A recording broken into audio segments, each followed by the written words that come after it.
रोहन अपनी माँ का सौतेला बेटा था, जिससे उसकी माँ रोहन से बहुत नफरत करती थी। जब भी रोहन के पिता खेत पर काम करने के लिए चले जाते, तो वह घर का ढेर सारा काम रोहन से कराती थी। और जब भी रोहन को भूख लगती, तो वो घर का बचा हुआ रूखा सूखा भोजन रोहन को परोस देती थी, जिसे देखकर रोहन बहुत दुखी हो जाता था। एक दिन रोहन की माँ ने रोहन को कुएं से पानी लाने के लिए भेजा। जा कुएं से पानी भर कर ले आ, हर समय खाता ही रहता है। रोहन बेचारा पानी लेने के लिए कुएं की ओर चल पड़ा और कुएं के पास पहुंचकर पानी भरने लगा। रोहन ने जब बर्तन को ऊपर खींचा, तो उसने देखा कि उसके बर्तन में एक सुनहरे रंग की शीशी है, जिसे देखकर वह चौंक गया। अरे ये क्या है? ये कैसी बोतल है? चलो इसे खोल कर देखते हैं कि इसके अंदर क्या है। रोहन ने जैसे ही उस शीशी को खोला, तो उसमें से एक भयानक जिन निकला, जिसे देखकर रोहन बहुत डर गया और कहने लगा, अरे मुझे मत मारना, मैंने कुछ नहीं किया है, मैं तो केवल पानी भरने के लिए आया था। डरो मत प्यारे बच्चे, तुमने मुझ पर बहुत उपकार किया है। मैं इस पृथ्वी पर आने के लिए हजारों वर्षों से तड़प रहा था, परंतु आज तुमने मुझे आजाद कर दिया। मैं तुमसे बहुत प्रसन्न हूँ, इसलिए आज से हम दोनों एक अच्छे मित्र बन गए। क्या तुम सच में मेरे दोस्त बन गए हो? मेरी बात पर यकीन करो, आज के बाद जब भी तुम मुझे किसी सुनसान स्थान पर पुकारोगे, मैं तुरंत तुम्हारे पास आ जाऊंगा। अब तुम पानी लेकर अपने घर जाओ, तुम्हारी माँ इंतजार कर रही होगी। रोहन जिन की बात मानकर अपने घर की ओर चल देता है, और वह जैसे ही अपने घर पर पहुंचा, उसकी माँ देर से पानी लाने के कारण उसे डंडा लेकर पीटने लगी। मार खाने के बाद रोहन बेचारा निराश होकर कहने लगा, मुझे लगता है इस दुनिया में मेरी बात सुनने वाला कोई नहीं है। मैं बहुत परेशान हो चुका हूँ अपनी जिंदगी से, क्या करूँ कुछ समझ में नहीं आता। तभी रोहन को उस जिन की याद आती है। वह एक सुनसान जगह पर जाकर जिन को पुकारने लगता है, जिन चाचा, अरे जिन चाचा, आप कहाँ हो?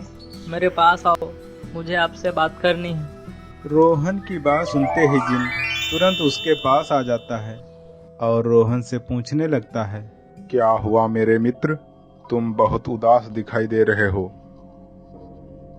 चलो कोई बात नहीं, मेरी पीठ पर बैठो, मैं तुम्हें एक अच्छी जगह की सैर कराता हूँ और हम दोनों को बहुत मजा आएगा। वह जिन रोहन को अपने कंधे पर बिठाकर एक सुंदर जगह पर ले गया, जहाँ तरह तरह के फूल ही फूल दिखाई दे रहे थे। पक्षी अपने झुंडों के साथ चहचहा रहे थे, जिसे देखकर रोहन बहुत खुश था। अरे वाह, मैंने तो पहली बार ऐसा नजारा देखा है। लग रहा है मैं स्वर्ग में आ गया हूँ। अब मेरा यहाँ से जाने का मन नहीं कर रहा जिन चाचा। तभी जिन अपने जादू से वहाँ पर अनेक प्रकार की मिठाइयों को ले आता है, जिसे देखकर रोहन बहुत खुश हो जाता है और दोनों मिलकर भर पेट मिठाइयाँ खाते हैं। जिन चाचा, मिठाई खाते खाते मेरा तो पेट भर गया है। तो फिर अब घर चलें, और जब भी तुम्हारा मन करे आने का, तो हम दोबारा यहाँ पर आएंगे। दोनों घर जाने वाले ही थे कि तभी वहाँ पर एक भूत आ जाता है और बच्चे को देखकर भूत कहने लगता है, इतनी जल्दी क्या है घर जाने की? पहले मुझे इस बच्चे को खा लेने दो, मुझे बहुत जोर की भूख लगी है। भूत को देखकर वह जिन कहने लगता है, अरे ओ मूर्ख, तुझे नहीं पता यह बच्चा मेरा दोस्त है। तू इस बच्चे के चक्कर में अपनी जान गंवाने के लिए आया है। अभी वक्त है, तू यहाँ से चला जा, वरना मैं तुझे हमेशा हमेशा के लिए खत्म कर दूंगा। तू मुझे डरा रहा है, यहाँ के राजा को डरा रहा है। तुझे नहीं पता कि मैं कितना बलशाली हूँ। मैं अभी इस बच्चे को तुमसे छीन कर खा जाऊंगा। उस शैतान की बात सुनकर जिन को बहुत गुस्सा आता है। वह उसका गला दबाकर पटक पटक कर मार देता है। जो भी मेरे दोस्त को मारने की सोचेगा उसका यही अंजाम होगा, सिर्फ और सिर्फ मौत। जिन बच्चे को अपने कंधे पर बिठाकर वहां से चल देता है और गांव के कुछ दूरी पर एक सुनसान जगह पर आ जाता है। मेरे दोस्त, अब तुम अपने घर जाओ, हम फिर मिलेंगे। जिन की बात सुनकर बच्चा रो पड़ा।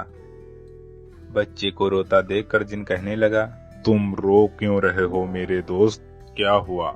जिन चाचा, मैं अपनी माँ का सौतेला बेटा हूँ, इसलिए माँ मुझे बहुत सताती है और वो मुझे बेवजह मारती रहती है। अब मुझे वहाँ अच्छा नहीं लगता। कोई बात नहीं, तुम अपने घर चलो, मैं अभी तुम्हारे घर आता हूँ।